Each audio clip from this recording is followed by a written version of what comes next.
Estás escuchando De piel a cabeza. Un recorrido por tu salud con Ana y Rosa Molina. Porque sabemos que el conocimiento es la mejor medicina.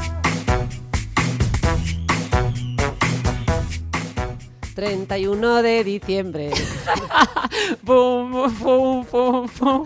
¡Ostras! Último día del año, Ana. Ya, es que además es 31 de diciembre y estamos grabando el 31 de diciembre. Lo hemos dejado para el último día. No lo hemos dejado para el último día, lo hemos dejado para el día que íbamos a estar juntas, porque después de nuestro experimento grabando virtualmente hemos dicho, vamos a grabar. En racha a grabar 4 o 5 de golpe y de repente se nos ha ido de las manos y aquí el último día. Pero bueno, nos ha quedado muy bien, ha cuadrado, vamos a acabar el año por todo lo alto, recién levantadas. Eso, estamos aquí en familia, puede que escuchéis algún grito de algún niño, pero no pasa nada. Estamos aquí efectivamente recién levantadas, sentaditas en la cama, en casa de nuestra madre, y vamos a hablaros de cosas que hemos aprendido este año, ¿no? Ideas, conceptos, reflexiones, tanto para terminar bien el año como para empezarlo, ¿no? Eso es, y vamos a empezar por ti, porque yo veo que tú has preparado un montón de cosas, habíamos dicho unas cuantas reflexiones tú, otras yo creo que con las tuyas de momento empezamos y acabamos, empezamos el año con las mías, acabamos el año con las tuyas y empezamos el año con las mías. Vale, me parece bien porque además casi todas mis reflexiones las he aprendido de la lectura, leyendo a otros autores, y además muchas de esas lecturas me las has recomendado tú, o sea que en verdad, aunque son reflexiones que he preparado yo, son un poco de las dos. Sí, porque yo a mi hermana le voy recomendando libros y ella toma la delantera y se lo acaba antes que yo, los empiezo pero no me da la vida. Claro, hombre, yo no tengo niños ni nada, o sea que es normal, tengo más tiempo. Me va a venir esta digestión que vas a hacer de estas lecturas, me va a venir fenomenal. Pues ¿Por mira, dónde empezamos, Ana? Vamos a empezar con una reflexión que le he llamado el nuevo crecimiento personal es el conocimiento, ¿vale? O el data, o los datos, ¿no? El dataísmo que le llaman, ¿no? Sí, mira, ya existía, pensaba que yo era muy innovadora habiendo llegado a esta reflexión. Básicamente, lo que quiero decir es que con la crisis, ¿no?, que tenemos hoy en día con la religión y, bueno, la tendencia natural que tiene el ser humano a encontrar respuestas a esas grandes preguntas que todos nos hacemos, lo cierto es que durante muchos años, al menos yo, nos hemos obsesionado con encontrarlas, ¿no?, en el crecimiento personal, en la autoayuda, incluso en la espiritualidad. Sin embargo, tras muchos años de lectura, yo me he leído un montón de libros, tú lo sabes, de autoayuda, o como dice el mago More, de motoayuda, ¿no? Porque algunos te venden más bien la moto, te repiten una y otra vez los mismos mensajes que en ocasiones, bueno, pues tienen poca evidencia científica o están basados en experimentos difíciles de reproducir. En psicología a veces esto es complejo. Y bueno, yo por lo menos, y yo creo que muchas personas nos vamos dando cuenta de que las respuestas están en otro lugar, ¿no? Tal vez en la neurociencia, tal vez en la filosofía o tal vez en los datos.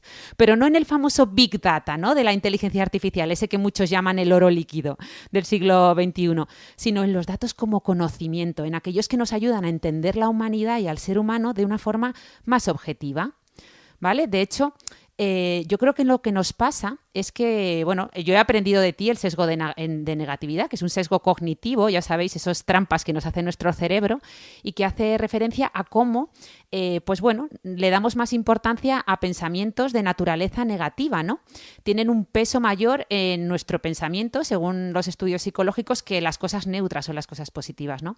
De hecho, este sesgo de negatividad se ha investigado no solo en el campo de la psicología, sino también en el campo de la atención, el aprendizaje, la memoria, la toma de decisiones, es decir, tendemos a sesgar o a seleccionar lo negativo, ¿no? Es un modo de pensamiento que además yo creo que es muy utilizado por los medios de comunicación, ¿verdad? Sí. Que continuamente nos bombardean con noticias de índole negativa, porque al final nuestro cerebro, pues, oye, es un clickbait, ¿no? Es más fácil atender. Traduce clickbait.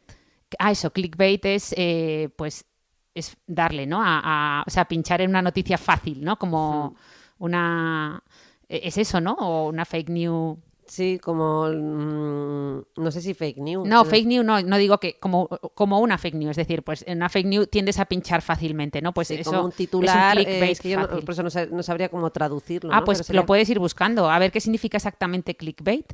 Es como que algo mucho más atractivo, de gancho, ¿no? Sería algo así. Mira a ver cómo se traduce. Yo mientras os sigo contando mi reflexión. El caso es que esto en los medios de comunicación se llama heurística de probabilidad, que consiste, o sea, no, quiero decir que al final o sea, hay una tendencia que se llama heurística de probabilidad que hace que lo que los seres humanos vemos más habitualmente, por ejemplo en las noticias, pensemos que es representativo de lo que realmente está pasando, cuando no tiene por qué ser así. Es decir, si tú a diario en las noticias estás viendo noticias de asesinatos, accidentes aéreos, secuestros, pues al final puedes pensar que eso es lo normal. Incluso puedes desarrollar un miedo exagerado a viajar en avión cuando las estadísticas reales, es decir, cuando conoces los datos reales, te das cuenta de que viajar en avión, por ejemplo, es el medio de transporte más seguro hoy en día, ¿no? O sea que, cuéntanos. Mira, que veo ya que lo he encontrado. En vez de gancho que uso yo, es anzuelo o cebo, cibercebo. Y sí, se referiría precisamente, ¿no?, a esto que hemos querido recalcar, que son aquellos contenidos que generan más impacto, que van a captar más nuestra atención. Ah, qué bueno. Pues sí, al final, mira, este sesgo negativo lo contaba porque de esto habla mucho Rutger Bregman, este historiador y autor del libro Dignos de ser humanos, que tú me lo recomendaste y me ha encantado. Y él defiende el concepto opuesto, ¿no? Él defiende que pues es una nueva perspectiva histórica, ¿no?, de la humanidad en su libro. Y habla de que hemos cultivado entre todos una imagen negativa del ser humano que la hemos ido alimentando durante mucho tiempo y al final esto está haciendo un efecto nocebo social. Todos conocemos el efecto placebo, es decir, pensamos que algo positivo nos va a pasar, por ejemplo, por tomar una medicina y aunque no nos den una medicina, aunque nos den un placebo, nos termina pasando, ¿no? Pues el efecto nocebo es lo contrario al efecto placebo, ¿no? Imaginaros que a un paciente le decimos que si se toma una determinada medicina le va a tener una serie de efectos secundarios. Aunque luego no le demos esa medicina, el simple hecho de saber que eso le puede pasar tiene más probabilidades de que le pase. Es decir, esto pasa en positivo y también en negativo. Un poco muy parecido al concepto este que tú siempre nos dices de profecía autocumplida, Rosa. Sí, el efecto nocebo yo también lo cuento en mi libro, Una mente con mucho cuerpo, para referirme precisamente a algo que vemos mucho en salud mental, que es este miedo, ¿no?, a nuestro campo, el propio miedo a las medicaciones.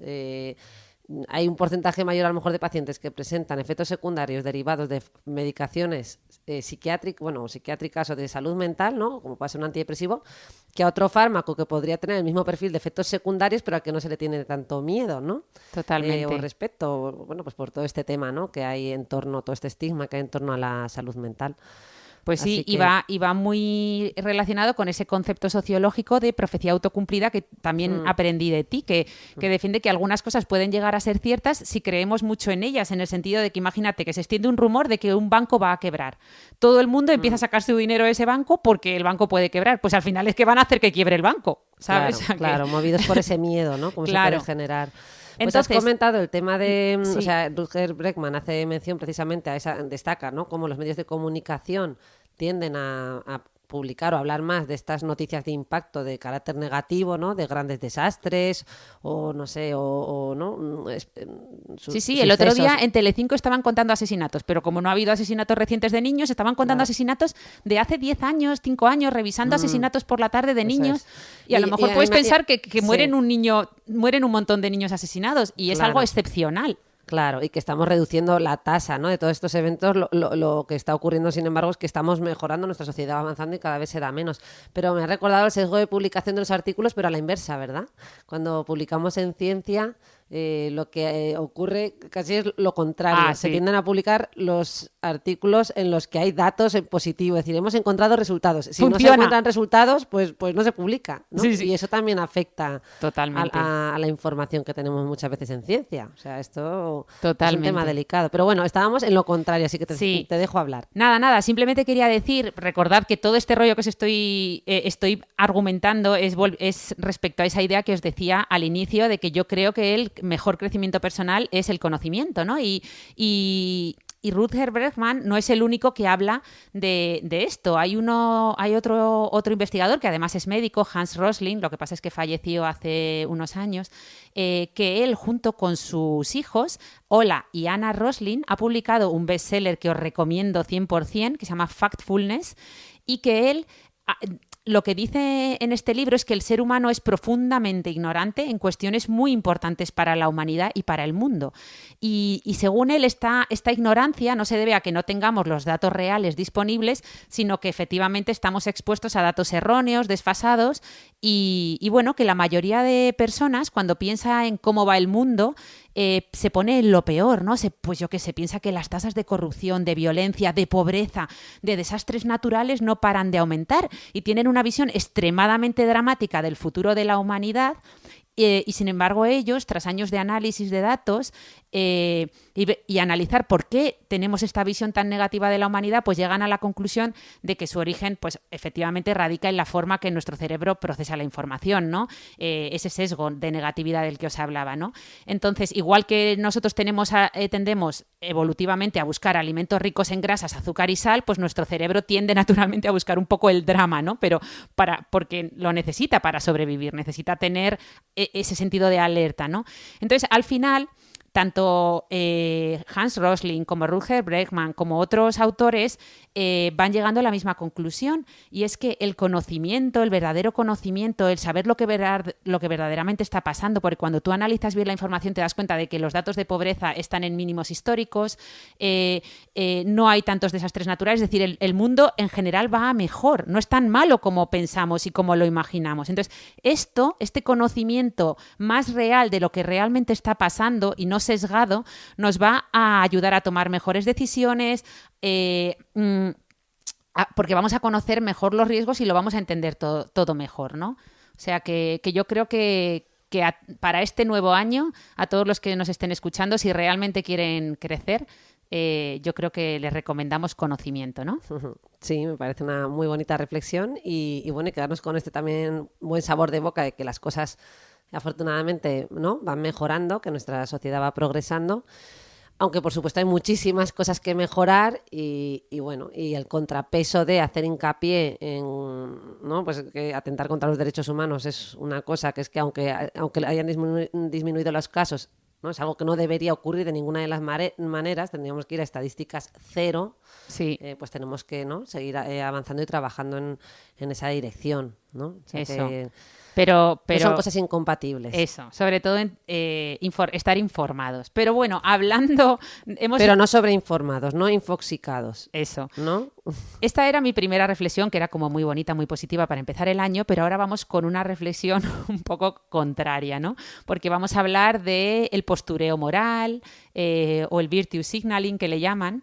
Pero para hablar de ello vamos a empezar hablando... Traduce virtual signaling. Mi hermana, cada vez que yo digo un anglicismo, me corrige y ahora hoy se está cubriendo de sí, gloria. Sí, señalización moral, ahora lo vamos a explicar. Era una introducción, pero para explicarlo, yo creo que me gustaría empezar hablando del panóptico de Bentham, que yo no sabía qué era eso del panóptico y lo conocí gracias a ti, que me recomendaste escuchar un podcast de filosofía y humor donde hablaban del panóptico y me encantó. A mí también. Yo no lo conocía hasta hace nada, que estaba ahí echándome la siesta y me puse el podcast de fondo y al final no me dormí porque me pareció fascinante.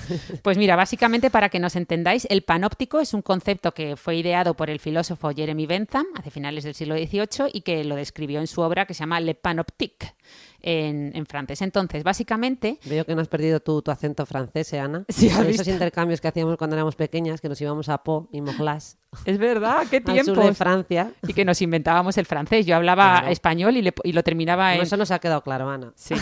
Es broma, ¿no? En algún momento de nuestras vidas lo hemos hablado bien, sí. Pero bueno, eso ya se quedó allí. Ahora se nos da mejor el inglés. Pero bueno, básicamente él describió un tipo de arquitectura enfocada principalmente a la cárcel de forma circular, de forma que él proponía tener a un guardián en el centro y a todos los prisioneros alrededor de esa torre central donde está el guardián, de forma que el guardián puede ver a todos los prisioneros desde su torre, pero los prisioneros no puedan ver al guardián desde sus celdas.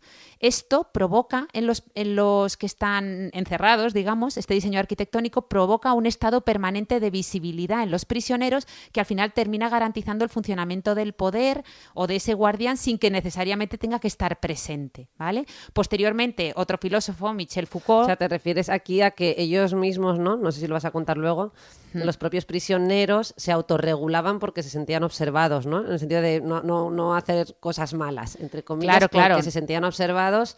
Ellos pensaban que les estaban observando desde esa torre central, pero ellos no podían ver si el guardián estaba ahí o no. Eso es. Y llegó un momento que el guardián podía no estar y, y nadie se escapaba o no pasaba nada, ¿no? Como quien dice. Entonces, posteriormente, como decía el filósofo Michel Foucault, que mucha gente le atribuye el panóptico a él, pero no, lo describió Jeremy Bentham, en su obra Vigilar y castigar, él digamos que esto lo trasladó, lo sacó de la cárcel y lo trasladó a muchos otros conceptos de la sociedad, ¿no? Y él habló de un concepto abstracto que llamaba sociedad disciplinaria, en la que el poder nos hacía, pues bueno, de una manera muy similar a este panóptico, nos hacía estar a todos controlados, ¿no? Y bueno, este modelo... sociedad disciplinaria. Él le llamó la sociedad disciplinaria, basándose en la obra de Bentham, pero y lo trasladó pues a todo, a centros comerciales, bancos, ¿no? Él hablaba de cómo vivíamos en una sociedad disciplinaria en la que el poder, sin estar presente, hacía que todos nos comportásemos, ¿no? Entonces, este modelo luego ha sido, que creo que hablamos de él en el podcast, ha sido recuperado por filósofos contemporáneos como Byung-Chul Han, este filósofo coreano, ya hemos hablado de él alguna vez. Y él habla de, bueno, que la variante actual sería una variante de esta que él denomina la sociedad del rendimiento, en la que se cambia el deber por el poder, ¿no? Digamos que nos autoexplotamos a base de trabajo impuesto por nosotros mismos. ¿Tú no has visto el meme este? Yo creo que igual ya lo hemos mencionado, que salen dos paredes de ladrillo, una perfecta, lisa, perfectamente colocada y la otra hecha un desastre. Y en la primera pone, yo trabajando por mi cuenta. Y en la segunda, con todos los ladrillos mal puestos, pone, yo trabajando cuando recibo órdenes. Sí, tal cual, o sea, es que es tal cual. Él habla justo de este concepto. De hecho, esto se ve mucho en la figura del emprendedor. Hay un montón de memes ahora también circulando por Instagram que dicen algo así como, bien, por fin logré mi sueño, dejé de trabajar de 9 a 5 para ser autónomo y empezar a trabajar las 24 horas del día. Efectivamente. Pues un poco eso, ¿no? O sea, dicen que estamos llegando a una sociedad con esto de la productividad. Una sociedad disciplinaria. Bueno, él le llama sociedad del rendimiento. De hecho, dice que el deber es más eficaz que el poder, ¿no? Entonces, al final, la autoexplotación es mucho más eficaz que la explotación por otros, porque encima va acompañada de un sentimiento de libertad. Tú te crees muy libre, pero estás trabajando 24 horas, ¿no? Entonces, el explotador es al mismo tiempo el explotado, ¿no? Víctima y verdugo ya no pueden diferenciarse. Entonces, bueno, este concepto está muy bien, ¿no? A mí me gustó este concepto... Víctima y verdugo se fusionan en una misma figura. Eso, a mí me gustó mucho el concepto de panóptico, porque en el fondo las redes sociales hoy en día son un poco panóptico. La de gente que me ha comentado... Las redes sociales que no... y la vida digital en general. Claro, o sea, estamos llegando a un momento en que en las redes sociales son un poco el ojo que todo lo ve, ¿no? Como el gran hermano del siglo XXI, y nos sentimos observados, vigilados, y aunque estamos voluntariamente eligiendo ser visibles, ¿no? Porque hay gente que ha elegido estar en redes sociales porque quiere, al final, y estamos mostrando parcelas de nuestra vida de forma voluntaria, al final, pues bueno, mucha gente reconoce no decir en redes sociales cosas o no publicar determinadas cosas por miedo a lo que le puedan decir, ¿no? Claro. ¿Tú te acuerdas? Me hace gracia porque yo este concepto del panóptico no lo conocía, pero un día hice un vídeo sobre cómo se había estudiado el cerebro a lo largo de la historia. Y empecé hablando de la frenología, que no, bueno, más que el estudio del cerebro, era como una técnica de palpación craneal, ¿no? Que en función de las tuberosidades o prominencias de tu cráneo, pues podíamos saber cosas sobre tu personalidad y tu forma de ser, ¿no? Pues bueno, eso lo ponía así a modo anecdótico, pues luego hablaba perdón, de la anatomía patológica, ¿no? Como las disecciones de cerebro y observado al microscopio, pues podíamos tener datos, ¿no? de esta estructura no tan fascinante que es el cerebro. Luego vino, bueno, la neuroimagen estructural, la neuroimagen funcional, que nos permite ver la actividad cerebral en tiempo real. Bueno, todas estas técnicas tan sofisticadas que tenemos cada vez más accesibles, ¿verdad?, de neurociencia. Y el último que puse, ¿sabes cuál fue? Puse ¿cómo están estudiando el cerebro ahora? Lo puse en tono jocoso, ¿no? Y de humor.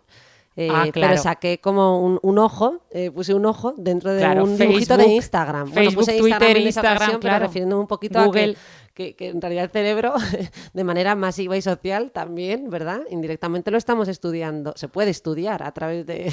Bueno, totalmente. De una perspectiva además muy, muy rica, ¿no? Porque a lo mejor no hay que estudiar un cerebro de modo individual, sino un cerebro interconectado con otros, ¿no? Totalmente, pero un cerebro también condicionado.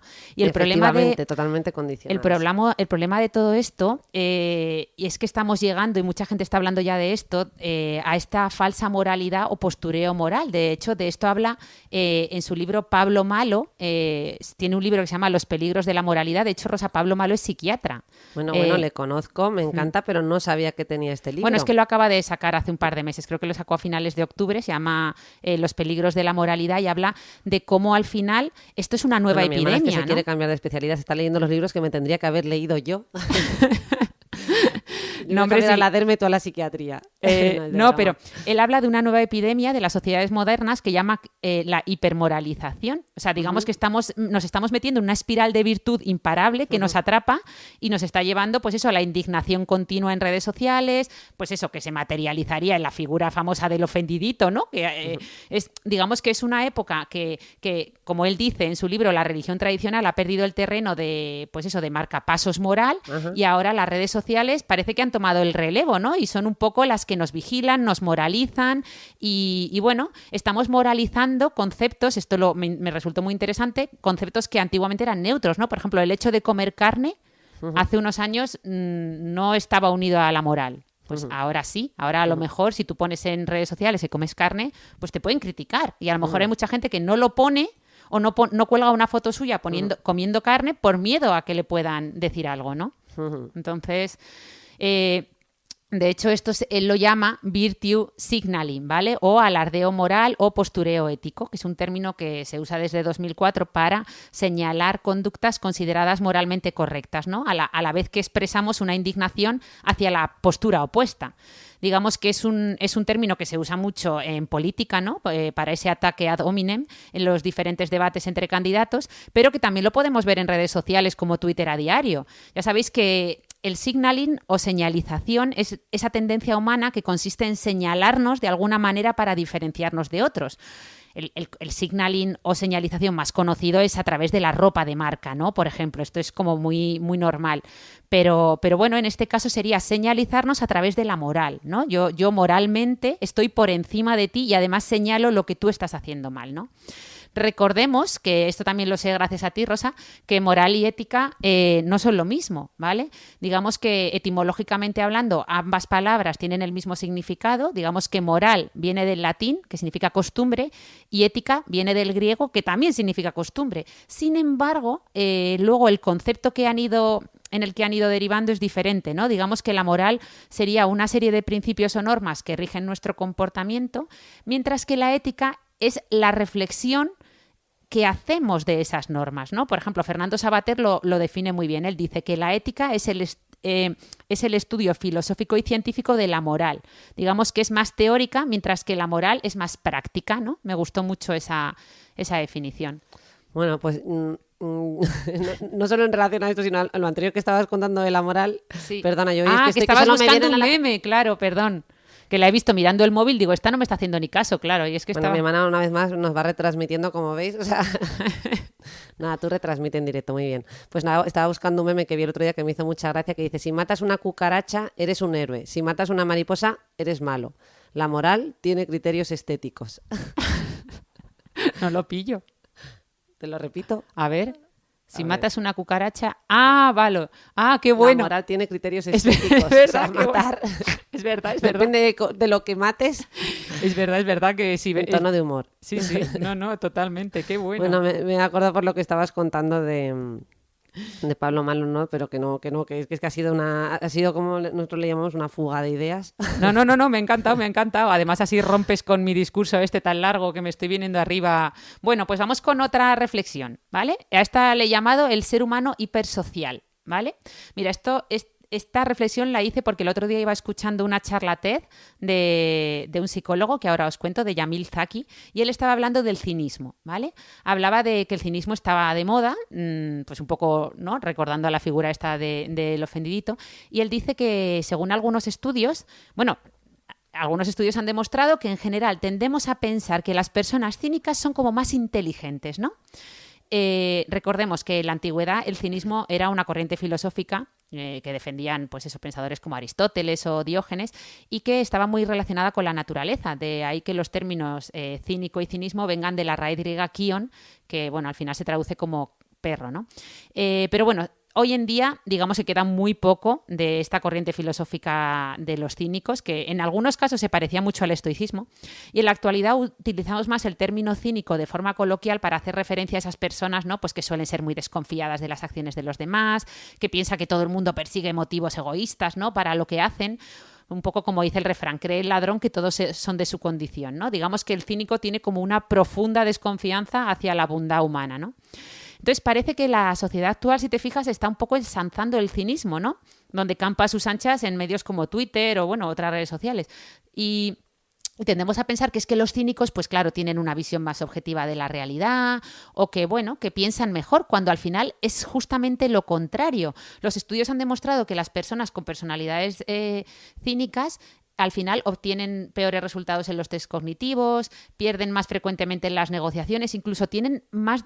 Les hacen test en las que les ponen a diferenciar gente que está mintiendo frente a gente que está diciendo la verdad, y como ellos asumen que todo el mundo miente, pues al final no saben ni detectar al mentiroso. Pero bueno, estos son algunos estudios que los cuenta Jamil Zaki, que es profesor de psicología de la Universidad de Stanford.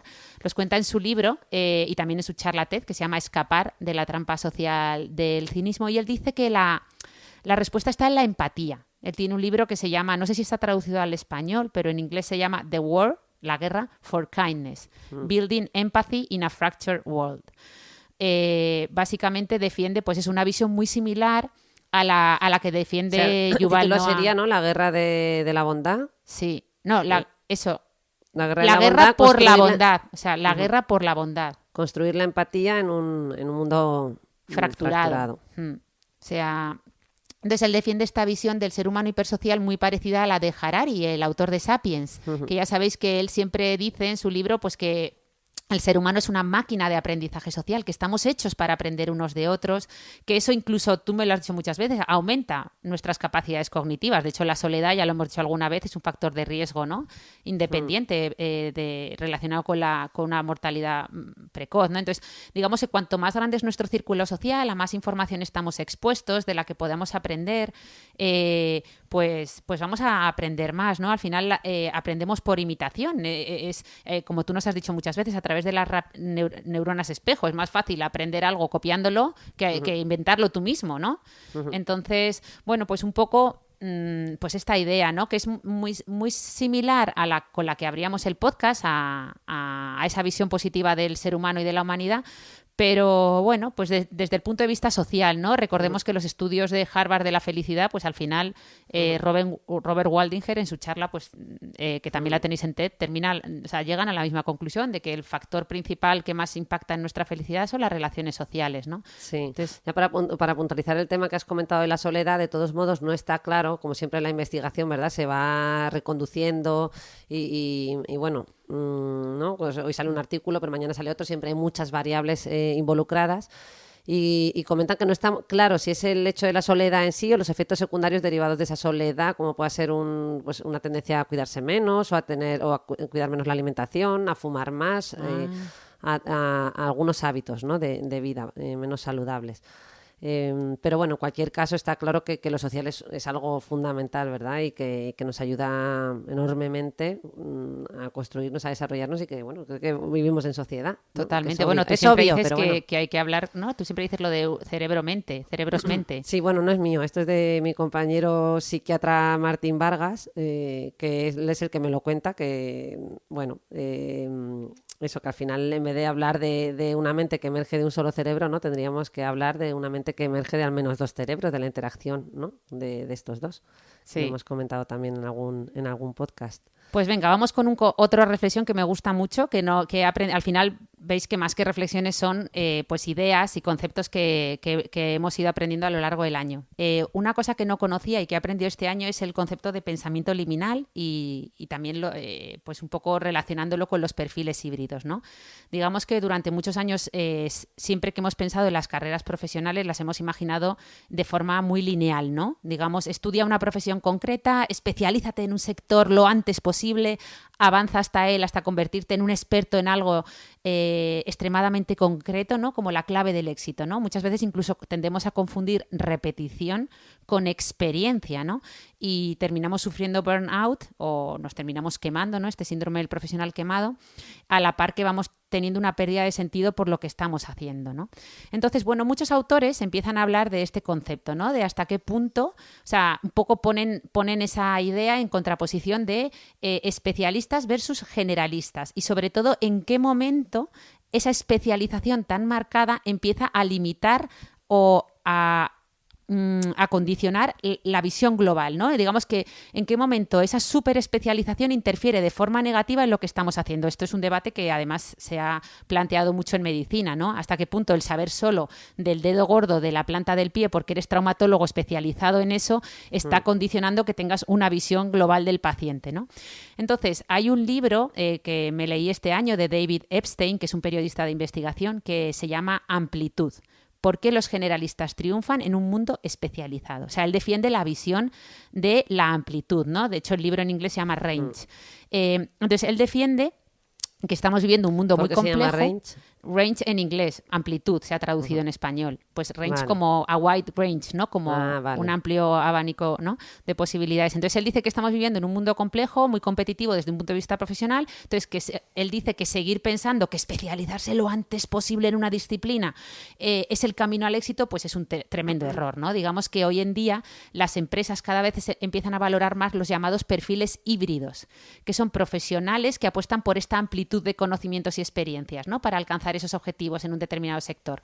Serían como más generalistas, ¿no? Es decir, tardan más en alcanzar conocimientos especializados, pero van teniendo conocimientos más amplios durante más tiempo, lo que les permite tener una red de contactos y amistades más diversas, digamos que son más inquietos intelectualmente, van desarrollando mejor el pensamiento crítico y bueno, pues esto es lo que se llama esto es lo que se conoce como pensamiento liminal, ¿no? Que algunos de hecho consideran la base de la creatividad.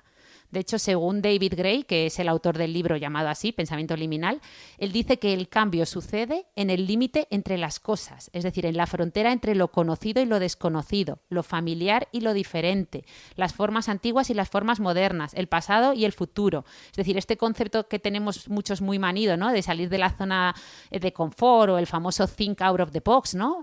Pensar fuera de la caja, pues sería muy similar, ¿no? Al final la palabra liminal viene del origen, o sea, bueno, tiene un origen en el latín, limen, que significa límite o frontera, ¿no? Donde suceden las cosas. Entonces, bueno, sería un concepto interesante, digamos que sería el pensamiento liminal, lo podríamos definir como la habilidad que nos permite navegar en un espacio ambiguo entre dos realidades y eso nos permite transformar. O sea, aterrizando un poco esto, pues un perfil híbrido sería a lo mejor un ingeniero que sabe de arte, ¿no? O que sabe literatura. Eso lo defendía mucho, creo que era Margarita Salas, que decía que los científicos teníamos que cultivar también la literatura y viceversa, ¿no? O sea, que no hacer esa diferencia entre letras y ciencias. Sin duda. De hecho, el otro día estoy haciendo un curso me he apuntado a una cosa que se llama Masterclass y estuve haciendo un curso del periodista Malcolm Gladwell y él me gustó mucho una reflexión que hacía, que él decía que le pedían consejos sobre cosas que le hubieran aportado a lo largo de su trabajo y él decía que una reflexión era que se alegraba de haber hecho cosas que no tuvieran una aplicación inmediata o un sentido inmediato cuando las hizo. Es decir, dice que en sus libros de ahora hay muchas ideas que se basan en historias o artículos que escribió o leyó hace muchos años sin un objetivo concreto, ¿vale? O sea, esta idea, por ejemplo, la ha defendido también mucho Steve Jobs. Él siempre contaba que una de las razones de que el primer ordenador de Apple incluyera esas tipografías, que fueron una de las razones del éxito, fue que él se había apuntado, no sé si cuando dejó la universidad o cuando estaba dejando la universidad, se había apuntado a unas clases de caligrafía. Entonces eso hizo que luego a ese primer ordenador Apple pues le pusieran toda esa variante tipográfica, ¿no? O sea que esto es muy, a mí me resulta muy interesante y yo creo que todos tendríamos que intentar, pues bueno, asumir que nuestra carrera profesional no va a ser lineal y no pasa nada si tenemos otras inquietudes, somos un perfil más híbrido y queremos cultivar ese pensamiento liminal que, como hemos dicho, muchos consideran la base de la creatividad. Qué bonito, me encanta. Yo de Malcolm Gladwell me acuerdo de un libro que me regalaron hace tiempo y me encantó, que se llamaba Blink, ¿no? Que es como parpadeo, como en un abrir y cerrar de ojos hay muchísima información, ¿no? Se refería un poco al pensamiento intuitivo, ¿no? De lo que además hemos hablado tú y yo en este podcast también, con el tema del marcador somático de Antonio Damasio, este neurólogo y divulgador, de cómo esa información que en algún momento fue racional o fue conocimiento o fueron datos, ha quedado almacenado de una manera resumida en nuestro cuerpo, ¿no? En la información privilegiada que tenemos en nuestro cuerpo también, no solo en nuestro cerebro, al que le atribuimos la sede de la mente, ¿no? El gran debate. Y bueno, me pareció muy interesante porque en el fondo esto que has contado tú de la reflexión que hace este autor tiene mucho que ver con este conocimiento. O sea, él dice, ¿no? que aquello que aprendió en algún momento sin ninguna finalidad, al final lo que sí que ha hecho es que hay como un conocimiento de base ahí, ¿verdad? Que ha ido Justo. acumulando, que le permite, sin darse cuenta, conectar unas cosas con otras y llegar a nuevos conocimientos, ¿no? Por eso muchos de los... hoy en día hay muchas corrientes, ya sabes, que critican la enseñanza, que critican esa disciplina, ese tener que aprender cosas en la escuela que en un principio no tienen ningún sentido, ¿no? De memorizar. Pues muchos autores, de hecho, mira, esa es justo mi última reflexión, o sea, ya hilamos con la última reflexión, pues muchos autores como Victoria Camps, etcétera, pues sí que defienden que, oye, que al final, pues eso, un poco esto, que todo ese conocimiento luego nos puede ser útil, o sea que... Pues mira, mi última reflexión va sobre la horizontalidad y el igualitarismo, ¿vale? O sea, digamos que, y para eso voy a empezar hablando de los vendehumos. Dirás, bueno, ¿qué tiene que ver? Pues mira, ¿cuántas veces has estado en YouTube, yo misma ayer, y te ha saltado un anuncio de alguien que pretende venderte un curso para hacerte rico en apenas unas horas, ¿no? Gente que dice, tras más de 20 años de experiencia en este sector, he sido capaz de condensar toda mi sabiduría y años de aprendizaje en este curso para que tú puedas reproducir mis resultados fácilmente en menos de una semana. Increíble, ¿verdad? Pues estos son los denominados vendehumos, ¿no? Porque hay que estar muy atento porque campan a sus anchas por todo Internet. De hecho, los infoproductos se han convertido en una de las formas más rentables de hacer dinero. Ya sabéis que infoproductos son todos esos cursos o estrategias digitales que generan poco gasto pero abundantes ingresos, ¿no? Porque, bueno, pues suelen tener una estrategia de marketing bastante interesante detrás, ¿no? Suele haber un famoso, el llamado lead magnet, que suele ser un producto gratuito descargable, pues como un libro en formato PDF, que muchas veces el libro no son más que 20 páginas con frases, pero bueno, o una masterclass gratuita. Y bueno, todo esto va provocando una experiencia inmersiva, ¿no? Del consumidor en ese clásico embudo de ventas, cuyo hasta que al final ya estás tan atrapado en ese embudo que terminas comprando, ¿no? Entonces, bueno, el problema con esto es que no siempre es ético, ¿no? El cliente potencial al que están enfocados pues no suele ser gente a lo mejor con un amplio conocimiento, estudios superiores y amplio capital, sino más bien todo lo contrario, ¿no? Gente que a lo mejor no tiene conocimientos suficientes para saber que eso va a ser una mala inversión y encima se endeudan, etcétera, ¿no? Ese es el problema que yo le veo a esto. Pero bueno, todo esto es para hilar con que al final yo creo que todos estos vendehumos terminan teniendo interés porque, bueno, pues hay mucha gente que realmente pretende o se cree que se puede hacer rica, ¿no? De esa forma no tan fácil. O si preguntas a muchos adolescentes, pues muchas nuevas generaciones te dicen que ellos de mayor quieren ser influencer, ¿no? O incluso el otro día escuchaba unas reflexiones sobre la flexibilidad laboral desde etapas muy tempranas. Muchos se plantean si estamos llegando a una crisis de la cultura del esfuerzo, ¿no? O sea, como que parece que queremos alcanzar los objetivos pero sin fuerza de voluntad. Todos nos creemos muy especiales, pero lo cierto es que al final no somos tan especiales, los demás no están tan pendientes de nosotros y bueno, al final, pues eso, Victoria Camps, filósofa, ha llegado en su libro, tiene un libro, ¿no? Que se llama Creer en la educación, la asignatura pendiente. Ella afirma que, bueno, que educar corresponde a la familia, también a la escuela, a los medios de comunicación y al final a todos, es decir, nos corresponde a todos como sociedad educar, ¿no? Y ella hablaba de este concepto, ¿no? De la horizontalidad o el igualitarismo, ¿no? De si nos estamos pasando con esta educación horizontal, con este igualitarismo, porque al final ¿realmente todas las opiniones valen lo mismo? O sea, si tú ahora, por ejemplo, tienes algo de dinero ahorrado y lo quieres invertir, ¿vas a valorar lo mismo la opinión de una persona informada en finanzas o en inversiones que la de tu madre, por ejemplo? O sea, tenemos que asumir que hay gente más formada en un tema, ¿no? Por eso, a lo mejor no todas las opiniones tienen el mismo valor. A ver, es cierto que ¿Qué melón acabas de abrir? Sí, ya.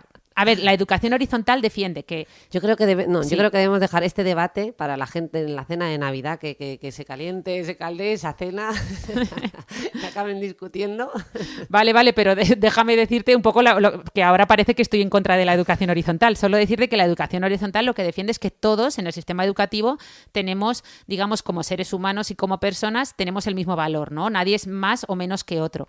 Pero esto no, digamos, no se pelea o no está en contraposición, o sea, puede existir perfectamente a la vez que una figura de autoridad. Es decir, tú siempre nos lo has dicho, que los niños al final necesitan normas, necesitan esa figura de autoridad para límites. Límites.